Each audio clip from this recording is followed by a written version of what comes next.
Every long journey is made of small steps.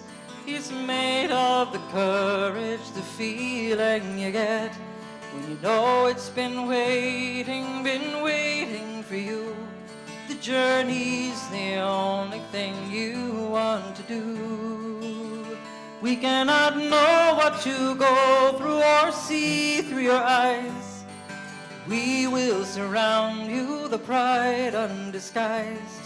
In any direction, whatever you view, we're taking our love there with you. Hi, I'm Nicole Rahm, Executive Director of the Will Steger Foundation, and today at the Minnesota History Center, we're celebrating the 25th anniversary of the 1986 International Polar Expedition led by Will Steger and Paul Shirky. And today we're celebrating Expedition Family Day, so you can see all of the families and children that are here learning about expedition life. We've got one of the original sleds. The full team of 8 is here from US, Canada, and New Zealand. Well, the expedition was so brutal, the real highlight was making the pole. We didn't know right till the last 12 hours that we were going to make it. I remember when we took a reading and we realized we were almost there. We weren't quite there, and that was in a total relief. And Paul and I just sent the others on forward, and we laid back in the back, I remember, and relaxed for the first time in a year and a half, and that was quite an experience. Yeah, it's just wonderful to see everybody. I literally haven't seen a lot of these guys for 25 years, so it's really neat to see them again. The thing that I really like is some of the support staff that gave their time voluntary for months and months, like Mary and Jean, who I've just spoken to. Good meeting up with them.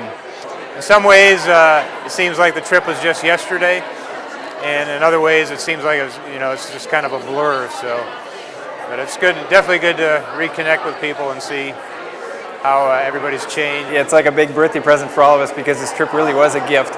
I don't know if we viewed it that way those early days of the trip when we were so sick and stressed, but now, of course, looking back on it, it was a gift to tackle something that seemed impossible and seemed bigger in life, and then of course it has reflected in so many ways in the lives of all of us in the years since, and then to come together as a team and celebrate that now just brings it all full circle.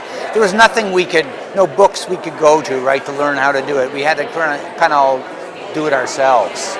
And so, yeah, it was a big step. I think we accomplished quite a lot.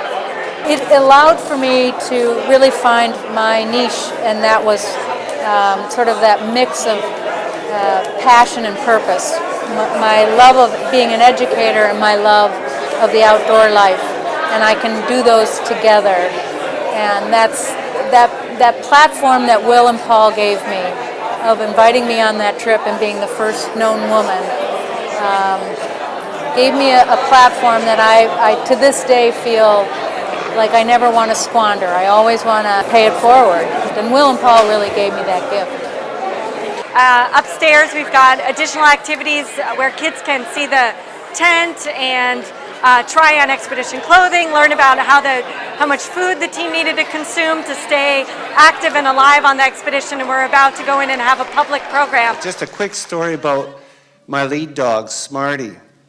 This happened after the trip. He went most of the way on the trip, and afterwards, he developed a very strange habit. I for many years, was an outfitter, and I take people out for dog team trips out of Iqaluit, up on Baffin Island, and I'd have to warn people before we'd go that if we packed the sled higher than about this high, when it was time to go, Smarty would come out with a limp. And so I would tell him ahead of time, because he would think we were doing another pole trip. But always, once we started, he was fine. It was just a little game he would play with me. This is just one of a series of events. The Will Steger Foundation, the Minnesota Historical Society, and the Consulate General of Canada are organizing to celebrate this historical event. The Foundation's really honored to be able to recognize this important piece of Will's history and draw attention also not only through our educational activities, but how this expedition cannot be replicated as it originally went today due to changes in the Arctic where the team traveled to the North Pole. We cannot know what you go through or see through your eyes. We will surround you, the pride undisguised. in any direction, whatever you view. You're taking our love, taking our love, taking our love there with you.